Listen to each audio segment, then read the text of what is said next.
highlight a couple more things from the aspects of the pandemic that we've been watching. If you've been watching the show, you've noticed how we've been documenting the way that it's been impacting communities differently.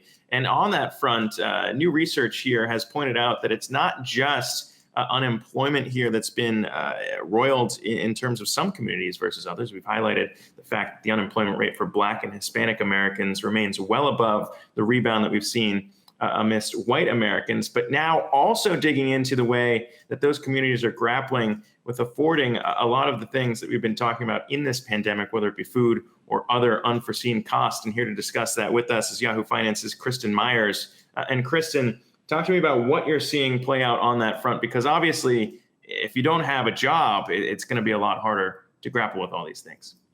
Hey, Zach. Yeah. So this is a new study that is actually out from Pew Research. And you, as you had mentioned, before you tried to go to break first about this, so we've talked a lot about the impact of coronavirus on lower income Americans and also how it's impacting folks disproportionately among different races. So Pew Research actually went out and did some surveys and has actually broken all of that data out for us so that we can see that lower income Americans are being disproportionately impacted financially by this virus. So I just want to give you some of the highlights from this study.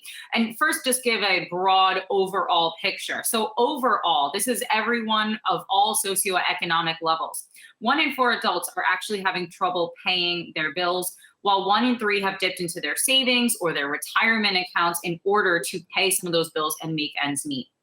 And roughly 1 in 6 have either had to borrow money from friends or family or have had to go visit a food bank or get food from some sort of organization. Now, I want to give you specifically how this is impacting folks that are on the bottom here, some of the folks that are struggling, those lower income folks. So while I said 1 in 4 adults, for example, have trouble paying their bills, if you are lower income, almost half, Zach, said that they're having trouble paying their bills. That's 46%. 32% say that it's been hard for them to either pay rent or make their mortgage payments. As I mentioned, 32% for lower income. If you are upper income, that's only 3% that have reported that same struggle, 11% of folks in the middle.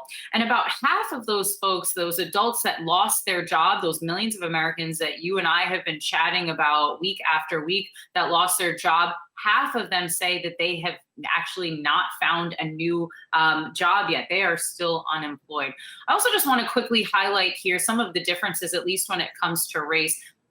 As I mentioned, about 46 of Americans, lower income Americans, have trouble paying bills. That number is 43% if you are Black, 18% if you are white, and 37% if you are Hispanic. So as we have discussed before, not only is this hitting those lower income, low wage workers the most, there's also a disproportionate financial impact on minorities, particularly Black and Hispanic communities and households. 43% of Hispanic households, 40% of Black respondents to this survey said that they were using money from savings or retirement to pay their bills. That's only compared to about a third, 29% of white folks who reported the same thing. You see that number come again, that big spike there for minorities, Black and Hispanic. 33 and 30% of them are reporting that they needed to get food from either a food bank or some sort of charity. That's only compared to about 11% of white Americans, Zach. Yep. So again, we're just seeing here how this pandemic is disproportionately impacting, unfortunately, folks on the bottom and those minority communities. Yeah, we talked about how inequality continues to rise in this country, the pandemic doing its part to see that through here in 2020. But Kristin Myers, I appreciate you bringing us that.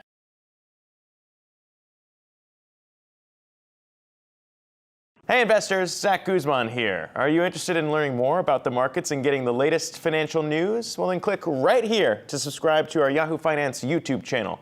Get the latest up-to-the-minute market analysis, big interviews in the world of finance, and information on how to manage your money every day wherever you are.